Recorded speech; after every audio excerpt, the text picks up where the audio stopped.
John Ulzheimer is known as one of our nation's most recognized credit experts. Having worked for 28 years in the credit industry, John has become one of the most prolific speakers about credit and the go-to authority on answers to credit-related questions.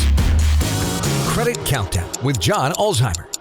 Hey there, John Ulzheimer here. Today I'm going to talk about kind of an interesting topic today, and the question from the consumer is, do my previous credit limits affect the credit limits I may get in the future from new credit card issuers? So interesting question. Let me explain what all this means and then we can have a discussion about it. Obviously, when you apply for a credit card, if that card is approved, the card issuer is going to assign a credit limit to the card, which is the uppermost boundary of your spending limit. So let's say if you have a $10,000 credit limit, that means you can spend up to $10,000 on that particular card. When you look at your credit report, one of the fields on credit card accounts is going to be the credit limit. So it's not secret what your credit limits are, and you can easily find out what they are by just simply looking at the information on your credit report. Well, because you're able to see it, other lenders are also able to see it.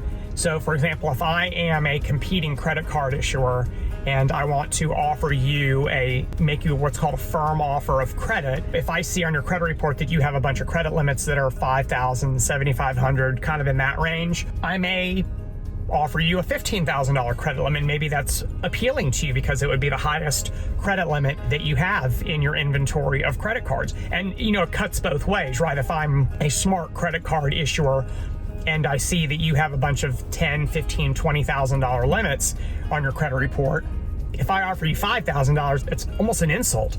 So it actually, the ability for other credit card issuers to see what your credit limits are on your pre-existing cards is actually one way for credit card companies to make smarter marketing overtures to you.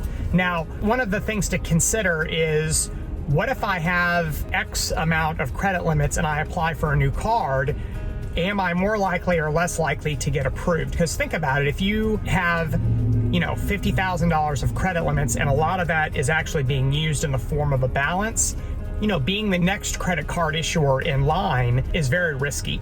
And so it can have an influence as far as the offers you get from competing card issuers, not only for the good from the marketing angle that I spoke about a moment ago, but also for the bad, because if you think about it, someone who has a lot of credit limits on their credit reports and a lot of that is being chewed up in balances, that indicates that you're a high risk borrower. And that's why there are metrics in FICO's credit scoring systems that consider that balance to limit ratio. It's called revolving utilization. And so because of that, there's a possibility that your score will not be as high as it would be otherwise. And obviously we all know what happens when your credit scores are not as high as they otherwise could be. It means you're going to get less attractive offers from lenders, which means that you may not get as aggressive of a credit limit as you would otherwise.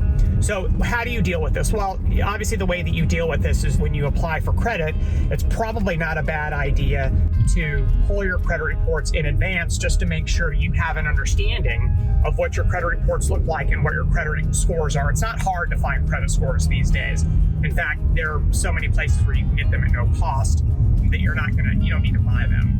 So that's one way to deal with it. If you have really solid credit scores, even if you do have a lot of credit limits on your credit report that are being used as that in the form of a balance, then it's still likely that you're going to get approved from a card issuer. And obviously the opposite is true as well. If you have a credit report that has a lot of credit limits that are chewed up in balances, then your credit score may not be as high and you may not get as good of an offer. And so what you're going to want to do, you want to be kind of strategic with your applying. There are credit card issuers that do not have subprime products. And so if you've got a low score, you don't need to apply because they're not going to approve you. And then there are other credit card issuers that do have products that are more tailored for consumers that are high risk. So those are going to be the easier ones to get. So if you have any other questions about the influence of credit limits on your future credit prospects, drop them in the comment section below.